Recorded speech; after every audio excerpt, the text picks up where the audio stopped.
Assalamualaikum warahmatullahi wabarakatuh. Pada pertemuan kali ini kita akan membahas tentang kaidah pencacahan. Baik, pada materi kaidah pencacahan ada 4 submateri, yaitu aturan penjumlahan, aturan perkalian, aturan pengisian tempat, dan faktorial. Untuk aturan penjumlahan, definisinya adalah jika terdapat N peristiwa yang saling lepas, di mana K1 adalah banyak cara pada peristiwa pertama, K2 adalah banyak cara pada peristiwa kedua, K3 adalah banyak cara pada peristiwa ketiga, dan seterusnya sampai dengan Kn, yaitu banyak cara pada peristiwa Kn. Maka banyak cara untuk N buah peristiwa secara keseluruhan adalah K1 ditambah K2 ditambah K3 ditambah titik-titik sampai dengan ditambah Kn. Dengan catatan, aturan penjumlahan biasanya digunakan untuk beberapa kejadian yang tidak sekaligus terjadi.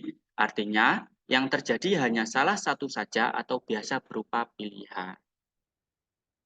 Contoh soal, ya. Fatih akan membeli sebuah mobil di showroom yang menyediakan 3 jenis mobil sedan, 4 jenis mobil SUV, dan 5 mobil MPV. Nah, yang ditanyakan yaitu berapa banyak pilihan Fatih untuk membeli mobil tersebut. Ya, kita selesaikan. Nah, banyak pilihan Fatih untuk membeli mobil adalah 3 jenis mobil sedan ditambah 4 jenis mobil SUV ditambah 5 mobil MPV.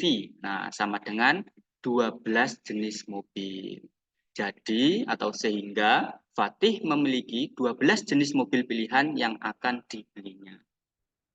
Contoh soal yang kedua, di rumah Wati terdapat 3 jenis sepeda berbeda, ya, 4 jenis motor berbeda, dan 2 mobil yang berbeda. Jika Wati ingin bepergian, ada berapa cara Wati menggunakan kendaraan yang ada di rumahnya? Ya, kita selesaikan. Nah, banyak pilihan Wati untuk menggunakan kendaraan yang ada di rumahnya adalah 3 jenis sepeda berbeda, ditambah 4 jenis motor berbeda, ditambah 2 mobil yang berbeda. Nah, hasilnya adalah 9 jenis kendaraan yang berbeda. Jadi, ada 9 cara pilihan kendaraan yang bisa digunakan oleh Wati untuk bepergian. Untuk submateri yang kedua, yaitu aturan perkalian. Definisinya adalah jika terdapat N unsur yang tersedia, di mana K1 adalah banyak cara untuk menyusun unsur pertama, dan K2 adalah banyak cara untuk menyusun unsur kedua setelah unsur pertama tersusun, K3 adalah banyak cara untuk menyusun unsur ketiga setelah unsur kedua tersusun, dan seterusnya sampai dengan Kn, yaitu banyak cara untuk menyusun unsur ke N setelah objek N1 unsur sebelumnya tersusun. Maka banyak cara untuk menyusun N unsur yang tersedia adalah K1 dikali dengan K2 dikali dengan K3 dikali dengan titik-titik sampai dengan dikali dengan Kn. Dengan catatan, aturan perkalian biasanya digunakan untuk beberapa kejadian yang semuanya sekaligus terjadi. Contoh soal, ya. Budi memiliki 3 buah baju berwarna putih, coklat, dan batik. Ia juga memiliki 2 buah celana warna hitam dan coklat yang berbeda. Pertanyaannya, ada berapa pasang baju dan celana yang dapat dipakai dengan pasangan berbeda? Nah, kita coba menggunakan 2 penyelesaian. Ya, apakah dengan 2 penyelesaian tersebut hasilnya tetap sama?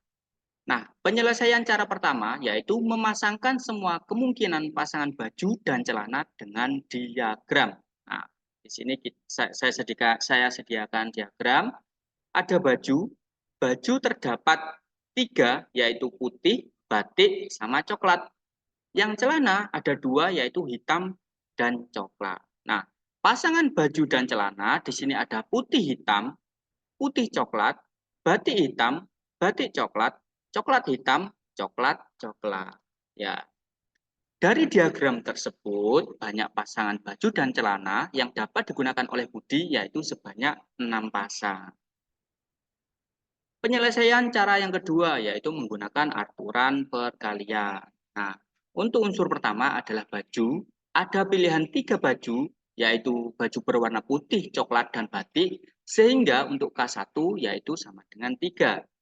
Untuk unsur yang kedua adalah celana. Nah, ada 2 pilihan celana, yaitu hitam dan coklat. Nah, sehingga untuk K2 adalah 2. Nah, total pasangan baju dan celana menurut aturan perkalian yaitu K1 dikali K2, yaitu sama dengan 6. Jadi, banyaknya pasangan baju dan celana ada 6 pasang berbeda. Nah, contoh soal selanjutnya. Untuk menuju kota C dari kota A harus melewati kota B. Dari kota A ke kota B melewati 4 jalur. Dan dari kota B ke kota C ada 3 jalur.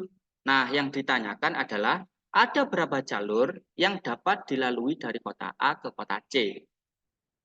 Penyelesaian, ya. Unsur pertama adalah jalur kota A ke kota B. Nah, di situ ada 4 pilihan jalur yang dapat dilalui, sehingga untuk K1 sama dengan 4. Nah, untuk unsur yang kedua adalah jalur kota B ke kota C. Ada 3 pilihan jalur yang dapat dilalui, sehingga untuk K2 adalah 3. Nah, sehingga total jalur yang dapat dilalui menurut aturan perkalian adalah K1 dikali dengan K2 sama dengan 4 dikali 3, yaitu hasilnya adalah 12. Nah, jadi banyaknya jalur yang dapat dilalui dari kota A menuju kota C adalah 12 jalur berbeda. Nah, untuk yang submateri ketiga yaitu aturan pengisian tempat. Nah, definisinya adalah misal terdapat N tempat yang tersedia, K1 adalah banyak cara mengisi tempat pertama, K2 adalah banyak cara mengisi tempat kedua, K3 adalah banyak cara mengisi tempat ketiga, dan seterusnya sampai Kn, yaitu banyak cara mengisi tempat ke N. Maka banyak cara untuk mengisi tempat dengan N tempat yang tersedia adalah K1 dikali K2 dikali K3 dikali dengan titik-titik dikali dengan K. Baik, selanjutnya adalah contoh soal. Ya, dari 8 anggota OSIS akan dipilih 4 orang sebagai tim pengurus untuk menduduki jabatan ketua, wakil ketua, sekretaris, dan bendahara. Yang ditanyakan adalah berapakah banyaknya susunan tim pengurus yang mungkin. Nah, kita selesaikan. Nah, karena di sini akan dipilih 4 orang dari 8 anggota OSIS, maka kita sediakan 4 kotak. Ya, di mana 4 kotak tersebut mewakili ketua, wakil ketua, sekretaris, dan bendahara. Ya. Nah, untuk kotak pertama yaitu di ketua, di sini ada 8 anggota OSIS sehingga ke-8 anggota tersebut bisa menduduki jabatan ketua. Ya. Sehingga di sini isinya adalah 8. Selanjutnya adalah wakil. Nah, dari 8 anggota OSIS, nah otomatis sudah 1 yang menjadi ketua, sehingga tinggal 7 yang bisa menduduki posisi wakil ketua. Ya. Selanjutnya yaitu sekretaris. Ya, sekretaris. Nah, karena sudah ada yang menduduki jabatan ketua dan wakil ketua, sehingga untuk anggota OSIS tinggal 6. Ya, berarti untuk jabatan sekretaris tinggal 6 anggota yang bisa menduduki posisi tersebut. Nah, dan yang terakhir yaitu bendahara di sini adalah 5. Karena 8 anggota OSIS sudah menduduki ketua 1, wakil 1, sekretaris 1. Untuk bendahara berarti tinggal 5 saja. Ya. Nah, selanjutnya sehingga kita kalikan ya. Antar kotak ini kita kalikan. 8 dikali 7 dikali 6 dikali 5. Hasilnya adalah 1680. Jadi, banyak susunan tim pengurus yang mungkin adalah 1680. Nah, contoh soal yang kedua, yaitu dari angka 1, 2, 3, 4, 5, dan 6 akan dibentuk bilangan 3 digit. Berapakah banyak bilangan yang dapat dibentuk jika ya A. Angka-angkanya boleh berulang. Nah, B. Angka-angkanya tidak boleh berulang. C. Bilangan ganjil tidak boleh berulang. Dan D, bilangan lebih dari 300, yaitu angkanya tidak boleh berulang. Yang E, bilangan lebih dari 300 dengan syarat angka tidak boleh berulang. Ya, kita kerjakan untuk yang A terlebih dahulu. Ya. Nah, karena di sini akan dibentuk 3 digit, ya 3 digit angka atau 3 digit bilangan, maka di sini kita sediakan 3 digit yang mewakili ribuan, ratusan, puluhan, dan satuan.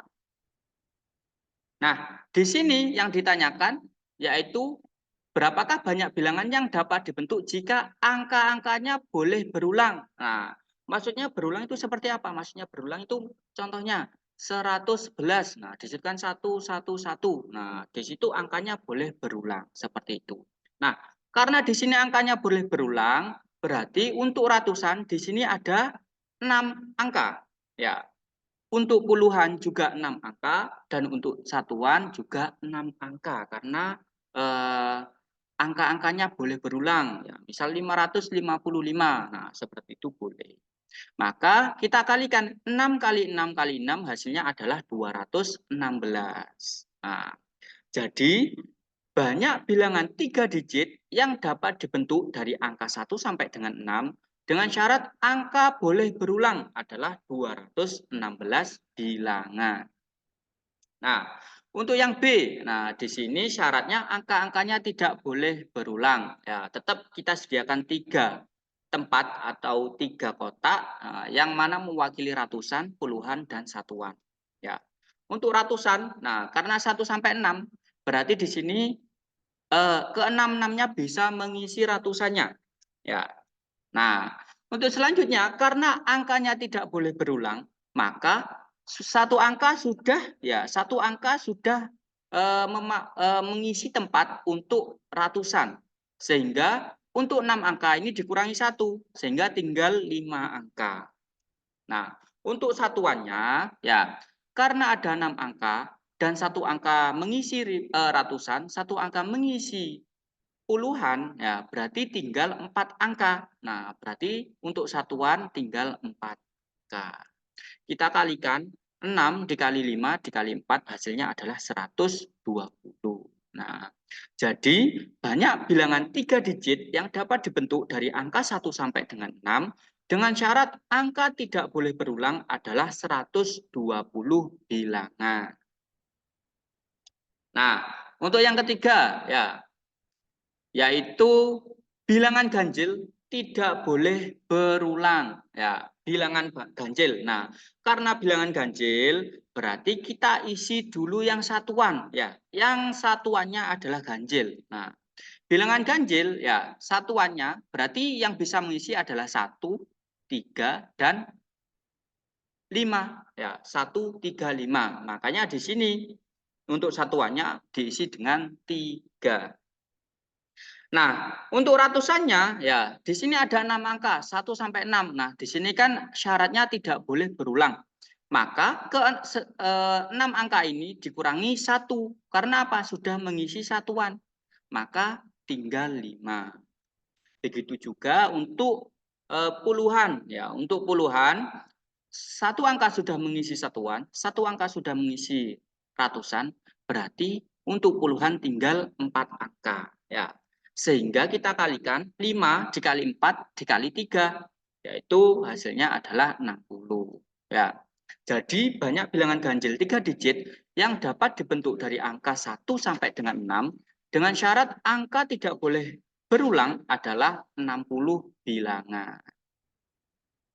Nah, untuk yang D, bilangan lebih dari 300 dengan syarat angka boleh berulang. Ya. Nah, tetap kita sediakan tiga tempat ya, 3 tempat atau tiga kotak yang mewakili ratusan, puluhan, sama satuan ya.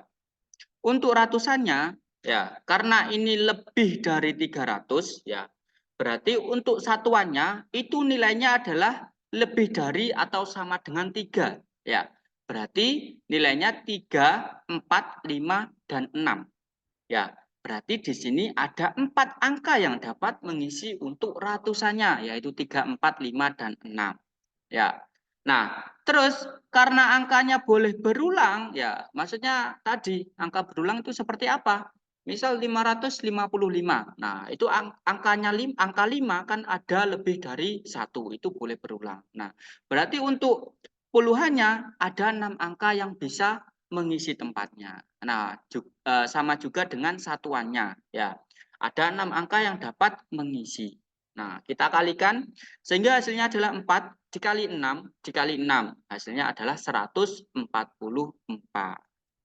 Jadi, banyak bilangan 3 digit lebih dari 300 yang dapat dibentuk dari angka 1 sampai dengan 6 dengan syarat angka boleh berulang adalah 144 bilangan.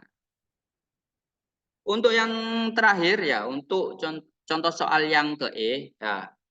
Bilangan lebih dari 300 dengan syarat angka tidak boleh berulang, ya. Tetap kita sediakan 3 kotak atau 3 tempat ya yang mewakili ratusan, puluhan dan satuan, ya. Untuk ratusannya ya sama dengan yang tadi, karena lebih dari 300 berarti angka yang dapat mengisi tempat ratusan yaitu lebih dari atau sama dengan 3. Ya, berarti 3, 4, 5 dan 6. Ada 4 angka. Berarti di sini untuk ratusannya ada 4. Nah, untuk puluhannya, nah tadi karena syaratnya angka tidak boleh berulang, ya angka tidak boleh berulang, maka dari 6 angka ini sudah mengisi satu tempat di ratusan, maka 6 dikurangi dengan 1, maka tinggal 5. Begitu juga untuk yang satuan, ya. Untuk yang satuan, ya ada 2 angka yang sudah mengisi ratusan dan puluhan, ya berarti untuk satuan tinggal 4 saja, ya 4 angka. Nah, kita kalikan sehingga 4 dikali 5 dikali 4 hasilnya adalah 80. Ya. Jadi, banyak bilangan 3 digit lebih dari 300 yang dapat dibentuk dari angka 1 sampai dengan 6 dengan syarat angka tidak boleh berulang adalah 80 bilangan. Untuk selanjutnya yaitu faktorial ya, submateri yang terakhir, faktorial. Nah, definisinya adalah misal ada n bilangan asli, notasi faktorial adalah n dengan tanda seru ya. Dibaca n faktorial ya. Rumusnya adalah n faktorial sama dengan n dikali n dikurangi 1 dikali n dikurangi 2 dikali n dikurangi 3 dikali titik-titik dikali 3 dikali 2 dikali dengan 1. Ya, angka terakhir adalah 1. Nah, contoh soal. Nah, di sini ada 4 contoh soal. Tentukan nilai faktorial berikut. Nah, yang pertama adalah 5 faktorial. Yang kedua adalah 4 faktorial dikali 3 faktorial. Yang ketiga adalah 7 faktorial dibagi 5 faktorial. Yang keempat adalah 8 faktorial dibagi 3 faktorial dikali 6 faktorial.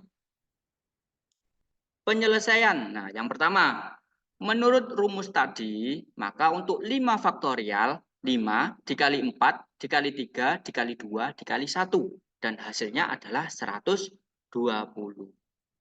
Nah, untuk yang nomor 2, 4 faktorial dikali 3 faktorial, kita jabarkan. Ya.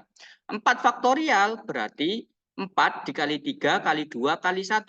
Ditambah 3 faktorial, maka 3 dikali 2 dikali 1. Nah, 4 kali 3 kali 2 kali 1 hasilnya adalah 24. 3 kali 2 dikali 1 hasilnya adalah 6. 24 dikali 6 hasilnya adalah 144. Untuk yang nomor 3, 7 faktorial dibagi dengan 5 faktorial. Nah, di sini kita jabarkan ya. 7 dikali 6 dikali 5 faktorial dibagi dengan 5 faktorial ya. Nah, Pak ini kenapa kok tidak dijabarkan untuk 7 faktorialnya sampai dengan 1 ya. Karena ini pembagian dan di bawahnya adalah 5 faktorial, kita cukup sampai dengan 5 faktorial ya. Selanjutnya, nah 5 faktorial bisa kita coret dengan 5 faktorial, yang atas dengan yang bawah ya. Sehingga hasilnya adalah 7 dikali dengan 6. Nah, hasilnya 42. Nah, untuk yang keempat, ya keempat, 8 faktorial dibagi dengan 3 faktorial dikali dengan 6 faktorial. Ya, Sama dengan nomor 3 ya. Untuk 8 faktorial kita jabarkan cukup sampai dengan 6 faktorial. Karena apa? Di bawah ada 6 faktorial. Maka 6 faktorial ini yang atas sama bawah bisa kita coret. Sehingga tinggal 8 dikali 7 ya, yang atas. Dan untuk penyebutnya adalah 3 dikali 2 dikali 1. 8 kali 7 adalah 56. 3 kali 2 kali 1 adalah 6. Ya. 56 per 6 bisa kita perkecil ya, atau bisa kita sederhanakan dengan cara pembilang dan penyebut sama-sama dibagi dengan 2 ya, sehingga hasilnya adalah 28/3 ya. Nah, mungkin itu saja penjelasan dari Bapak ya. Untuk tugas atau penilaian bisa kalian kunjungi di sini https://forms.gled dan seterusnya ya. Bisa dikerjakan mulai sekarang. Mungkin itu saja dari Bapak. Mohon maaf bila ada salah kata dari saya. Terima kasih. Assalamualaikum warahmatullahi wabarakatuh.